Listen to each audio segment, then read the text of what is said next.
Hi, ഞാൻ ആദിഷ്. ഇന്നത്തെ വീഡിയോയിലൂടെ നമ്മൾ ഡിസ്കസ് ചെയ്യാനായിട്ട് പോകുന്നത് സ്നേഹത്തിന് വേണ്ടി യാചിക്കരുത്. ഞാൻ പറയാൻ പോകുന്ന കുറച്ച് കാര്യങ്ങളൊന്ന് ശ്രദ്ധിക്കുക. അതുപോലെ നിങ്ങൾ ചെയ്യാൻ വേണ്ടി ട്രൈ ചെയ്യുകയാണെന്നുണ്ടെങ്കിൽ തീർച്ചയായിട്ടും ആ വ്യക്തി കൂടുതൽ നിങ്ങളെ സ്നേഹിച്ചുകൊണ്ട് നിങ്ങളുടെ ലൈഫിലോട്ട് തന്നെ തിരിച്ചു വരും. അപ്പോൾ ഏതൊക്കെയാണ് എന്നുള്ളതൊക്കെ നമുക്ക് ഡീറ്റെയിൽഡ് ആയിട്ട് ചർച്ച ചെയ്യാം. ഫസ്റ്റ് വൺ എനിക്ക് പറയാനുള്ളത്, സ്നേഹത്തിന് വേണ്ടിയിട്ട് യാചിക്കാൻ നിൽക്കരുത്. അങ്ങനെ നമ്മൾ യാചിക്കുമ്പോൾ നമ്മളോടുള്ള ഒരു അട്രാക്ഷൻ അത് നഷ്ടപ്പെടും. ഓപ്പോസിറ്റ് നിൽക്കുന്ന വ്യക്തിക്ക് നമ്മുടെ ഭാഗത്താണ് മിസ്റ്റേക്ക് എങ്കിൽ നമുക്കൊരു തവണ സോറി പറയാം. പക്ഷേ നമ്മൾ വീണ്ടും വീണ്ടും ഇങ്ങനെ സോറി പറഞ്ഞു കഴിഞ്ഞാൽ ആ സോറിക്ക് കിട്ടുന്ന ഒരു വാല്യൂ പോലും നമുക്ക് കിട്ടത്തില്ല. അട്രാക്ഷൻ കില്ല് ചെയ്യുന്ന ഒരു കാര്യമാണത്. സോ അതുകൊണ്ട് നിരന്തരം സോറി പറയുന്ന ആളാണെങ്കിൽ അത് സ്റ്റോപ്പ് ചെയ്യാം.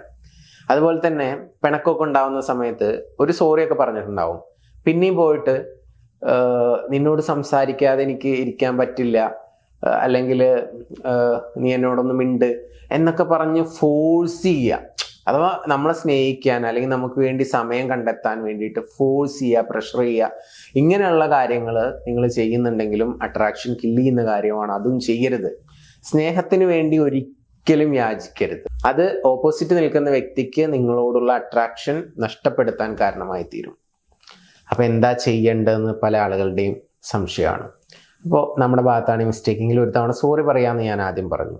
പിന്നെ നിങ്ങൾ രാത്രിയിൽ ഞാൻ പറയുന്ന ഈ ഒരു സീക്രട്ട് ഒന്ന് അപ്ലൈ ചെയ്ത് നോക്കുക. ഹോ ഒപ്പോനോ പോനോ എന്ന് പറയുന്ന സീക്രട്ടാണ്. അപ്പോൾ ഇത് രാത്രി കിടക്കുന്ന സമയത്ത് കണ്ണടച്ചുകൊണ്ട് നിങ്ങൾ മനസ്സിൽ ഈ 4 സെൻറ്റൻസുകൾ ഇങ്ങനെ പറയാം. കിടന്നിട്ടും പറയാം, ബെഡിൽ ഇരുന്നു കൊണ്ടും നിങ്ങൾക്ക് പറയാം. ഓക്കെ, കണ്ണടച്ചിട്ടാണ് ഇത് പറയേണ്ടതെന്ന് മാത്രം. ഇതിൻ്റെ അർത്ഥം ഫീൽ ചെയ്തുകൊണ്ട് വേണം നിങ്ങൾ ചെയ്യാൻ. ഫസ്റ്റ് വൺ, നിങ്ങൾ മനസ്സിൽ പറയേണ്ട സെൻറ്റൻസ് ഐ ആം സോറി എന്നുള്ളതാണ്. അതാ നമ്മളുടെ അടുത്ത് ഒരു തെറ്റ് പറ്റി, നമ്മൾ അവരുടെ അടുത്ത് പോയി കണ്ടിന്യൂസ് ആയിട്ട് സോറി പറഞ്ഞ് വെറുപ്പിക്കണ്ട. നമ്മൾ സ്വയം പറയാം ഐ ആം സോറി. രണ്ടാമത്തത് പ്ലീസ് ഫോർഗിവ് മീ, എന്നോട് ക്ഷമിക്കൂ. അത് തെറ്റ് പറ്റിയെന്ന് എനിക്ക് മനസ്സിലായി, എന്നോട് ക്ഷമിക്കൂ എന്നുള്ള രീതിയിലുള്ള ഒരു സെൻറ്റൻസ് ആണ്. അതിൻ്റെ അർത്ഥം അങ്ങനെ മനസ്സിലാക്കുക. മൂന്നാമതായിട്ട് താങ്ക് യു. എന്തിനാ താങ്ക്സ് പറയുന്നത്? എൻ്റെ ലൈഫിൽ നിങ്ങളുണ്ടായിരുന്ന സമയം ഭയങ്കര ബ്ലെസ്സഡ് ആയിരുന്നു, അതിന് ഗ്രേറ്റ്ഫുൾ ആയിട്ടുള്ള ഒരു ഹാർട്ട് എനിക്കുണ്ട് എന്നുള്ള രീതിയിൽ നമ്മൾ താങ്ക്സ് പറയാം. Last one I love you എന്നുള്ളതാണ്. ഞാനിപ്പോഴും നിങ്ങളെ സ്നേഹിക്കുന്നു എന്നുള്ള രീതിയിൽ ആ വ്യക്തിയുടെ മുഖം മനസ്സിൽ കണ്ടുകൊണ്ട് അതുകൂടി പറയാം. ഇങ്ങനെ ഈ 4 സെൻറ്റൻസുകൾ ഡീപ്പ് മീനിങ് മനസ്സിലാക്കിക്കൊണ്ട് ഫീൽ ചെയ്തുകൊണ്ട് നമ്മളിങ്ങനെ പറഞ്ഞുകൊണ്ടേയിരിക്കുക, റിപ്പീറ്റ് ചെയ്യുക ഒരു 5 മിനിറ്റ്സ്. എന്തൊക്കെയാണ് ഒന്നുകൂടി പറയാം. പറയുന്ന സമയത്ത് നിങ്ങൾ താഴത്തൊന്ന് കമൻറ്റ് ചെയ്യുക. First one I am sorry, second one please forgive me, third one thank you, last one I love you. Okay, നിങ്ങൾ കമൻറ്റ് ചെയ്ത് കഴിഞ്ഞാൽ നിങ്ങൾ വീഡിയോയിലോട്ട് തിരിച്ചു വരിക. ഈ ഒരു ടെക്നിക്ക് ഹോ ഒപ്പനോ പോനോ എന്ന പേരിലാണ് അറിയപ്പെടുന്നത്. അപ്പോൾ ഈ ടെക്നിക്ക് രാത്രിയിൽ നമ്മൾ ചെയ്യുന്നു. സ്നേഹത്തിന് വേണ്ടി അയച്ചു പോകണ്ട, ഇത് ചെയ്യുക. അപ്പോൾ ആ റിലേഷൻഷിപ്പിലുള്ള ഇഷ്യൂസൊക്കെ സോൾവ് ആയിട്ട് പാച്ചപ്പ് ആകും. ഇതൊരു പ്രത്യേക തരം ടെക്നിക്കാണ്. ഇത് ഈ എനർജിയിലും തോട്ട് പ്രോസസ്സിലൊക്കെ വിശ്വസിക്കുന്ന ആളുകൾക്ക് ഇത് വളരെ എഫക്റ്റീവ് ആയിരിക്കും. വിദേശ രാജ്യങ്ങളിലൊക്കെയാണ് ഇത്, അത്തരത്തിലുള്ള ആളുകളൊക്കെയാണ് ഇത് കൂടുതലായിട്ട് യൂസ് ചെയ്തുകൊണ്ടിരിക്കുന്നത്. ഇപ്പോൾ മലയാളികൾക്കിടയിലും ഇപ്പോൾ യൂട്യൂബിലൂടെയൊക്കെ ഹോ പോനോ പോനോ എന്ന് പറഞ്ഞിട്ട് ഒത്തിരി ആളുകൾ ഇത് മലയാളത്തിൽ എക്സ്പ്ലെയിൻ ചെയ്തുകൊണ്ടിരിക്കുന്നുണ്ട്. വളരെ പവർഫുൾ ആയിട്ടുള്ള ഒരു ഹീലിംഗ് മെത്തേഡാണ്. എസ്പെഷ്യലി ഒരു റിലേഷൻഷിപ്പിലൊക്കെ നമുക്ക് ഉപയോഗിക്കാൻ പറ്റുന്ന മെത്തേഡാണ്. ഉപയോഗിച്ച് നോക്കുക. ദെൻ ഇനി നമുക്ക് ശ്രദ്ധിക്കേണ്ട കുറച്ച് കാര്യങ്ങളുണ്ട്. ഏതൊക്കെയാണെന്നുള്ളത് നോക്കാം. ഒന്ന്, നമ്മുടെ ഇമോഷൻസിനെ ആ ഒരു പിണക്കുണ്ടാവുന്ന സമയത്ത് കൺട്രോൾ ചെയ്യാൻ ഭയങ്കര ബുദ്ധിമുട്ടാണ്. അപ്പോൾ ഓരോരുത്തർക്കും ഓരോരോ വഴികളിലൂടെയാണ് അതിനെ കൺട്രോൾ ചെയ്യാനായിട്ട് പറ്റുക. ചില ആളുകൾക്ക് പുറത്തു പോകുമ്പോൾ കുറച്ച് ആശ്വാസം കിട്ടും. ചില ആളുകൾക്കൊന്ന് ട്രാവൽ ചെയ്യണം ആരുടെയെങ്കിലുമൊക്കെ കൂടെ. അപ്പം അങ്ങനെ നമുക്ക് ബെസ്റ്റ് ഫ്രണ്ട് എന്ന് പറയാനൊക്കെ ആരെങ്കിലും ഉണ്ടെങ്കിൽ അവരെയൊക്കെ കൂട്ടിയിട്ടൊന്ന് ട്രാവൽ ചെയ്യുക. ചില ആളുകളെ സംബന്ധിച്ചിടത്തോളം ആരെങ്കിലുമൊക്കെ വിളിച്ച് സംസാരിച്ചാൽ ഹീലാവും. ചില ആളുകൾക്ക് വിളിച്ച് സംസാരിച്ചാലൊന്നും ഹീലാവില്ല, അവരുമായിട്ടൊന്ന് മിങ്കിൾ ചെയ്യണം. ഫ്രണ്ട്സിൻ്റെ കൂടെ കുറച്ച് നേരം ഇരുന്ന് സംസാരിച്ച് ഒരു ചായയൊക്കെ കുടിച്ച് വർത്താനൊക്കെ പറയുമ്പോൾ ചിലപ്പോൾ ചില ആളുകൾക്ക് കുറച്ചൊക്കെ റിക്കവറായിട്ട് വരും. അഥവാ നമുക്ക് ആ ഒരു ബ്രേക്കപ്പ് ഉണ്ടായി, ആ ഒരു പിണക്കുണ്ടായതിൻ്റെ ഒരു പ്രഷറും ഒരുപാട് തോട്ട്സുകളൊക്കെ വരുമ്പോൾ ഓരോരുത്തർക്കും ഓരോ രീതിയിലാണ് അതിനെ മാനേജ് ചെയ്യാനായിട്ട് പറ്റുക. ചില ആളുകൾക്ക് ഇപ്പോൾ വർക്കൗട്ടിന് പോവുക, ഒരു ഓപ്പൺ ആയിട്ടുള്ള സ്പേസ്, സോഷ്യലി ഒരുപാട് ആളുകളെ കാണാൻ പറ്റുന്ന ഒരു സ്പേസ്. ഇപ്പോൾ ഒരു ജിമ്മിൽ പോവുക, അവിടെ ഒരുപാട് ആളുകളെ മീറ്റ് ചെയ്യാൻ പറ്റും. അപ്പോൾ അവരുമായിട്ടൊക്കെ ഒന്ന് കമ്മ്യൂണിക്കേറ്റ് ചെയ്യുമ്പോൾ കുറച്ച് ആ തോട്ട് പ്രോസസ്സൊക്കെ ഒന്ന് കുറഞ്ഞ് നമുക്കൊന്ന് കൂളാവാനായിട്ട് പറ്റും. ചില ആളുകൾക്ക് യോഗ ചെയ്യുമ്പോഴായിരിക്കും, മെഡിറ്റേഷൻ ചെയ്യുമ്പോഴായിരിക്കും. മെഡിറ്റേഷനൊക്കെ ചിലപ്പോൾ ആ ഒരു പ്രഷറിൽ നിൽക്കുമ്പോൾ നമുക്ക് ചെയ്യാൻ സാധിച്ചു എന്ന് വരില്ല. അപ്പോൾ ഇങ്ങനെ എന്തെങ്കിലുമൊക്കെ റിക്കവർ ആവാനുള്ള കാര്യങ്ങൾ നിങ്ങൾക്ക് ചെയ്യാൻ പറ്റുന്നത് ചെയ്യുക. ചില ആളുകൾക്ക് സിനിമയൊക്കെ ഭയങ്കര ഇഷ്ടമുള്ള ആളുകളാണെങ്കിൽ നല്ല കോമഡി പടമൊക്കെ ആ സമയത്തൊന്ന് കാണുക, കുറേയൊക്കെ തോട്ട് കുറയും.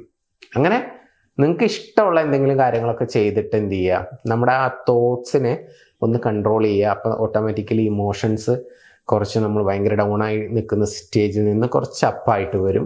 കുറച്ച് എനർജറ്റിക് ആയിട്ട് പതിയെ സ്ലോലി നമ്മൾ ഓക്കെ ആവും. അതാണ് നമ്മൾ ഫസ്റ്റ് ചെയ്യേണ്ട ഒരു കാര്യം. രണ്ടാമതായിട്ട് നമ്മൾ ശ്രദ്ധിക്കേണ്ട ഒരു കാര്യം എന്ന് പറഞ്ഞാൽ നോ കോണ്ടാക്ട് കീപ്പ് ചെയ്യുക എന്നുള്ളത് തന്നെയാണ്. നമ്മൾ അങ്ങോട്ട് പോയിട്ട് ശല്യം ചെയ്യാതിരിക്കുക, നിരന്തരം മെസ്സേജ് അയക്കുക അല്ലെങ്കിൽ നിരന്തരം വിളിക്കുക, അങ്ങനെ ചെയ്ത് ശല്യം ചെയ്യരുത്.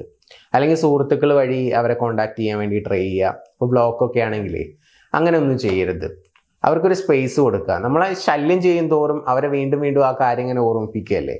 അപ്പോൾ അവർക്ക് ഡിസ്റ്റർബൻസ് തോന്നും. ചിലപ്പോൾ കുറച്ച് ദിവസം കഴിഞ്ഞിട്ട് മിണ്ടാന്ന് വിചാരിച്ച ആളിനി ഒരിക്കലും മിണ്ടില്ല എന്നുള്ള തീരുമാനത്തിൽ വരെ എത്തിയെന്ന് വരാം. അപ്പം അതുകൊണ്ട് ശല്യം ചെയ്യേണ്ട, അവർക്ക് അവരുടേതായിട്ടുള്ള ഒരു സ്പേസ് കൊടുക്കുക. അത് ഓക്കെ ആവും. നിങ്ങളിവിടെ പോനോ എന്ന് പറഞ്ഞാൽ ആ ഒരു മാന്ത്രിക ശക്തിയുള്ള ആ ഒരു പ്രെയർ നിങ്ങൾ രാത്രിയിൽ ചെയ്തുകൊണ്ടിരിക്കുക. വെരി പവർഫുൾ ആണത്. ഓക്കെ, അപ്പോൾ ഹീലായിട്ട് വരും. അത് ആ വ്യക്തിക്ക് മനസ്സിൽ തോന്നും നിങ്ങളെ വിളിക്കാനൊക്കെ. അപ്പോൾ അത് നിങ്ങൾ കൃത്യമായിട്ട് ഓർത്ത് വെക്കാനോ അവരെ ശല്യം ചെയ്യാതിരിക്കാനോ കോണ്ടാക്ട് കീപ്പ് ചെയ്യുക എന്നുള്ളത്. നെക്സ്റ്റ് വൺ, ഇപ്പോൾ കുറച്ച് ഫ്യൂ ഡേയ്സ് ഒക്കെ കഴിഞ്ഞാൽ ചിലപ്പോൾ നമുക്ക് സംസാരിക്കാനുള്ള ഒരു ഓപ്പർച്യൂണിറ്റി ഒക്കെ ചിലപ്പോൾ വിളിച്ചാൽ ഫോൺ എടുക്കുകയൊക്കെ ചെയ്യും. അങ്ങനെ വരുന്ന സമയത്ത് പാസ്റ്റ് കാര്യങ്ങൾ ഓർമ്മിപ്പിക്കുന്ന രീതിയിലുള്ള കാര്യങ്ങൾ സംസാരിക്കാതിരിക്കുക. വീണ്ടും അതിനെ ന്യായീകരിച്ചുകൊണ്ടിരിക്കാതിരിക്കുക. നമ്മുടെ ഭാഗത്ത് മിസ്റ്റേക്ക് പറ്റിയെങ്കിൽ അത് വിട്ടേക്കുക. പാസ്റ്റിനെ കുറിച്ച് ഇനി സംസാരിക്കേണ്ട. പ്രസന്റ്, ഫ്യൂച്ചർ അതിനെപ്പറ്റി മാത്രം നിങ്ങൾ സംസാരിക്കുക എന്നുള്ളതാണ്. പാസ്റ്റിനെ വിട്ടേക്കുക. പിന്നീട് ഒരു കോൺവെർസേഷൻ വരുമ്പോഴോ അല്ലെങ്കിൽ ഒരു മീറ്റിംഗ് വരുന്ന സമയത്തോ ഒക്കെ നമ്മൾ അവിടെ അപ്പത്തെ ആ നിമിഷത്തെ കാര്യങ്ങൾ സംസാരിക്കുക എന്നല്ലാതെ വീണ്ടും ആ പാസ്റ്റ് സംഭവങ്ങളെ കുറിച്ച് ന്യായീകരിക്കരുത്. ഓക്കെ, പിന്നെ നിങ്ങൾക്ക് ചെയ്യാൻ പറ്റുന്നത് നമ്മുടേതായിട്ടുള്ള കുറച്ച് ഗോൾസ് ഉണ്ടാവുമല്ലോ. ഇപ്പം നിങ്ങൾ പഠിക്കുന്ന ആളാണെങ്കിൽ പഠിക്കുക, ബിസിനസ് ചെയ്യുന്ന ആളാണെങ്കിൽ ബിസിനസ് ചെയ്യുക, അല്ലെങ്കിൽ വേറെ എന്തെങ്കിലും വർക്ക് ചെയ്യുന്ന ആളാണെങ്കിൽ വർക്കിൽ കുറച്ചുകൂടി കൂടുതൽ എഫേർട്ട് ഇടുക. അങ്ങനെ നമുക്ക് നമ്മുടേതായിട്ടുള്ള ലക്ഷ്യങ്ങൾ, കരിയർ, പാഷനൊക്കെ ഉണ്ടാവും. അപ്പം അതിനൊക്കെ കുറച്ചുകൂടി കൂടുതൽ ഇൻട്രസ്റ്റിംഗ് ആയിട്ടുള്ള രീതിയിൽ സമീപിക്കുക, കുറച്ചുകൂടി എഫേർട്ട് അതിലിടുക. കുറച്ചുകൂടി ടൈം നമുക്ക് കൂടുതലായിട്ട് കിട്ടിയതല്ലേ. അപ്പോൾ ആ ഒരു സമയം നമ്മൾ നമ്മുടെ ഗോൾസിലോട്ട് ഫോക്കസ് ചെയ്യുക എന്നുള്ളതാണ്. അതിൽ നമുക്ക് കുറച്ചുകൂടി റിസൾട്ട് ഉണ്ടാക്കാൻ വേണ്ടിയിട്ട് ട്രൈ ചെയ്യുക. അങ്ങനെ ഇത്തരം കാര്യങ്ങളിലൊക്കെ കുറച്ച് കൂടുതലായിട്ട് ശ്രദ്ധ കൊടുക്കുകയും നമ്മൾ രാത്രിയിൽ ആ പോനോ എന്ന് പറയുന്ന മെത്തേഡ് ചെയ്യുകയും ചെയ്യുക. അപ്പോൾ റിലേഷൻഷിപ്പിൽ പ്രശ്നങ്ങളൊക്കെ അങ്ങനെ ഹീലായിട്ട് വരും. ഫ്യൂ ഡേയ്സ്, ഒരു 7 weeks ഒക്കെ നിങ്ങൾ ചെയ്യുമ്പോഴേക്കും നിങ്ങൾക്ക് റിസൾട്ട് കിട്ടും.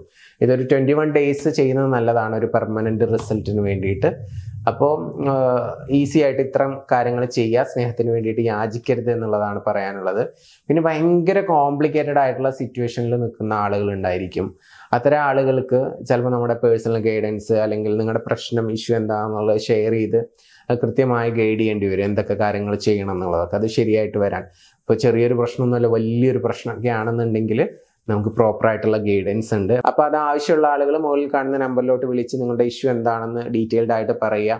അപ്പോൾ നിങ്ങൾക്ക് വേണ്ട രീതിയിലുള്ള നിർദ്ദേശങ്ങൾ തരും. അപ്പോൾ ആ ആക്ടിവിറ്റീസ് കാര്യങ്ങളൊക്കെ ചെയ്യുകയാണെന്നുണ്ടെങ്കിൽ നിങ്ങൾക്ക് റിസൾട്ട് ഉണ്ടാക്കാനായിട്ട് പറ്റും, ആ റിലേഷൻഷിപ്പ് പാച്ചപ്പ് ആക്കാനായിട്ട് പറ്റും എന്നുള്ളതാണ്. അപ്പോൾ പറ്റാത്തൊരു കേസും ഇല്ല. നമ്മൾ കോംപ്ലിക്കേറ്റഡ് ആയിട്ടുള്ള, ഒരിക്കലും നിങ്ങൾക്ക് ശരിയാവില്ല എന്ന് പറയുന്ന കേസുകളാണ് നമ്മൾ എടുക്കുന്നത്. കാരണം അത്തരം കേസുകളിലാണ് നമ്മൾ ഇത്തരത്തിലുള്ള ടെക്നിക്കുകൾ അപ്ലൈ ചെയ്ത് റിസൾട്ട് ഉണ്ടാക്കുന്നത്. അല്ലാതെ സംസാരിച്ചാൽ തീരാവുന്ന പ്രശ്നങ്ങളാണെന്നുണ്ടെങ്കിൽ ഞങ്ങളെ കോണ്ടാക്ട് ചെയ്യേണ്ട ആവശ്യമില്ല. ഓക്കെ, നിങ്ങൾക്ക് ഒരിക്കലും ഹോപ്പില്ലാത്ത സിറ്റുവേഷൻസ് ആണെന്നുണ്ടെങ്കിൽ ധൈര്യമായിട്ട് കോണ്ടാക്ട് ചെയ്തോ. നമുക്ക് ഈ പവർഫുൾ ആയിട്ടുള്ള ടെക്നിക്കുകൾ വെച്ചിട്ട് റിസൾട്ട് ഉണ്ടാക്കാനായിട്ട് പറ്റും. ഞങ്ങൾ ഹെൽപ്പ് ചെയ്യാം. പിന്നെ നിങ്ങൾക്ക് ഈ ലോ ഓഫ് അട്രാക്ഷൻ അല്ലെങ്കിൽ ഇതെങ്ങനെയാണ് നടക്കുന്നത്, തോട്ടിന് പവർ ഉണ്ടോ, ഇതൊക്കെ മനസ്സിലാക്കാൻ ബേസിക് ആയിട്ടുള്ള ഒരു പുസ്തകമുണ്ട്, ദ സീക്രട്ട് എന്ന് പറയുന്ന റോണ്ടാ ബേൺ എഴുതിയിട്ടുള്ള. മലയാളം, ഇംഗ്ലീഷൊക്കെ നമുക്ക് ബുക്ക് സ്റ്റോളിൽ നിന്നൊക്കെ വാങ്ങിക്കാൻ കിട്ടുന്നതാണ്. അപ്പോൾ പറ്റാവുന്ന ആളുകൾ അങ്ങനെ വാങ്ങിച്ച് വായിക്കുക. ഇനി PDF ഒക്കെ റീഡ് ചെയ്യുന്ന ആളാണ്, നിങ്ങൾ മൊബൈലിൽ വായിക്കാൻ പറ്റുന്ന ആളുകളാണെന്നുണ്ടെങ്കിൽ ഫ്രീ ആയിട്ട് ഞങ്ങൾ അയച്ചു തരാം. അത് വേണ്ട ആളുകൾ മുകളിൽ കാണുന്ന നമ്പറിലോട്ട് ജസ്റ്റ് ദ സീക്രട്ട് മലയാളം എന്നോ ദ സീക്രട്ട് ഇംഗ്ലീഷ് എന്നോ അയച്ചു കഴിഞ്ഞാൽ നിങ്ങൾക്ക് കംഫർട്ടബിൾ ആയിട്ടുള്ള ലാംഗ്വേജിൽ നമ്മളത് PDF അയച്ചു തരുന്നതാണ്. അതൊന്ന് റീഡ് ചെയ്യുക, കാര്യങ്ങളൊക്കെ ഒന്ന് മനസ്സിലാക്കുക. ലോ ഓഫ് അട്രാക്ഷൻ എന്ന് പറയുന്ന ഒരു സംഭവം നിങ്ങൾ മനസ്സിലാക്കി കഴിഞ്ഞാൽ നിങ്ങളുടെ ജീവിതത്തിൽ അത്ഭുതങ്ങൾ സംഭവിക്കും. റിലേഷൻഷിപ്പിൽ മാത്രമല്ല, നിങ്ങളുടെ ലൈഫിൽ, നിങ്ങളുടെ പാഷൻ, നിങ്ങൾ ഫോളോ ചെയ്യുന്ന ഒരു വ്യക്തിയാണെങ്കിൽ അതിലൊക്കെ മാനിഫെസ്റ്റേഷൻ എങ്ങനെ നമുക്ക് നടത്താം, അതിന് പുറകിലുള്ള കുറച്ച് തിയറികൾ നിങ്ങൾക്ക് മനസ്സിലാക്കാനായിട്ട് പറ്റും. പ്രാക്ടിക്കലായിട്ട് പഠിക്കണം എന്നുണ്ടെങ്കിൽ നിങ്ങൾക്ക് ഞങ്ങളെ കോൺടാക്ട് ചെയ്യാവുന്നതാണ്. എല്ലാ രീതിയിലുള്ള സപ്പോർട്ട് നമ്മൾ നൽകുന്നുണ്ട്. പുതിയ വീഡിയോസുമായിട്ട് നമുക്ക് വീണ്ടും കാണാം. Thank you.